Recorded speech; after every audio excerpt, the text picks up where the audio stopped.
பிள்ளையான் அவர்கள் சிறையிலே உண்ணாவிரதம் இருக்கின்றார். அவர் உண்ணாவிரதம் இருந்ததன் பின்னர் சிறைச்சாலை வைத்தியசாலைக்கு அனுப்பப்பட்டிருக்கிறார் என்கின்ற விடயங்கள் இதில் பகிரப்பட்டிருந்தது. அதன் தொடர்ச்சியாக அவருடைய கட்சி ஆதரவாளர்கள் இன்றைய தினம் மட்டக்களப்பு காந்தி பூங்காவிலே ஒரு அடையாள உண்ணாவிரத போராட்டம் ஒன்றை நடத்துவதாக அறிவித்திருந்தார்கள். இந்த இரண்டு சம்பவங்களும் நேற்றைய தினம் இடம்பெற்றிருந்தது.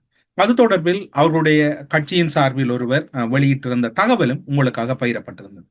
ஆனால் இன்று காந்தி பூங்காவில் பிள்ளையானுக்கு ஆதரவாக இடம்பெற்ற போராட்டத்தில் பிள்ளையானுடைய முக்கியஸ்தர்கள் பலர் தலைமறைவாகியிருந்தார். குறிப்பாக அதனுடைய பொதுச் செயலாளர் மற்றும் பல பிரதி தலைவர் என்று பலரும் அந்த இடத்திலே இல்லாத ஒரு சூழ்நிலை இருந்ததை அவதானிக்கக்கூடியதாக இருந்தது. ஏன் இவர்கள் வரவில்லை? ஏன் இந்த போராட்டத்தில் அவர்கள் கலந்து கொள்ளவில்லை? தமிழ் மக்கள் விடுதலை புலி டிஎம்பிபி கட்சி அல்லது பிள்ளையானுடைய கட்சியின் சார்பில் இன்றைய போராட்டத்தில் கலந்து கொண்டவர்கள் முதலாம், இரண்டாம், மூன்றாம் கட்ட தலைவர்கள் யாரும் கலந்து கொள்ளவில்லை. மாறாக அந்த போராட்டத்திலே பிள்ளையானுடைய உறவினர்கள் மற்றும் அவருடைய உடன்பிறப்புகள் மற்றும் பலர் தான் அதில் கலந்து கொண்டிருந்தார்கள். ஏன் பிள்ளையானுக்கு ஆதரவான இந்த போராட்டத்தில் அவருடைய முக்கியஸ்தர்கள் பலர் தலைமறைவாகியமை இங்கு பலத்த சந்தேகத்தை ஏற்படுத்தி இருக்கின்றது. அல்லது இன்னும் ஒரு கருத்து கூறப்படுகின்றது, அவருடைய பல முக்கியஸ்தர்கள் மீது வழக்குகளும் போலீஸ் முறைப்பாடுகளும் நிலுவையில் உள்ளதனால் இந்த போராட்டத்தில் கலந்து கொள்வது என்பது ஒரு சிக்கலை ஏற்படுத்தும் என்று கூறப்படுகிறது. அல்லது எதற்காக அவர்கள் கலந்து கொள்ளவில்லை? அல்லது நாம் நேற்றைய தினம் இந்த தளத்திலே கேள்வி எழுப்பியது போன்றோ பிள்ளையானுக்கு எதிரான சாட்சியங்களை வழங்குவதில் அவருடைய பல முக்கியஸ்தர்கள் இருந்தமை இங்கு உறுதிப்படுத்தப்படுகிறதா? இன்னும் ஒரு விடயத்தை எல்லோரும் புரிந்து கொள்ள வேண்டும்.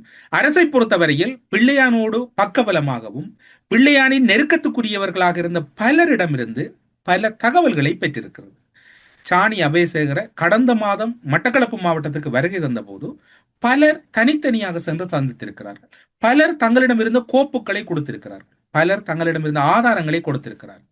அது மட்டுமல்லாது பலர் தங்களுக்கு ஆதாரங்களாக இருக்கக்கூடிய இடங்களை அடையாளப்படுத்தி இருக்கிறார்கள். அதில் குறிப்பாக களுவாஞ்சிக்குடி, கோட்டை கல்லாறு, கழுதாவளை மற்றும் பல இடங்களும் அதில் அடங்குவதாக கூறப்படுகிறது.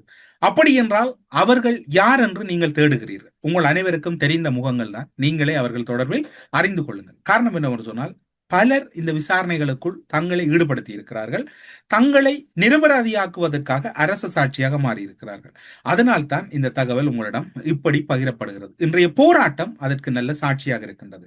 இது மக்கள் போராட்டம் அல்ல. தமிழ் மக்கள் விடுதலை புலிகள் கட்சியால் ஏற்பாடு செய்யப்பட்ட போராட்டத்தில் யாரும் கலந்து கொள்ளவில்லை என்பதுதான் இங்கு சுட்டிக்காட்டத்தக்க விடயமாக இருக்கின்றது. இதற்கான விடையும் நீங்கள் இப்போது அறிந்திருப்பீர்கள்.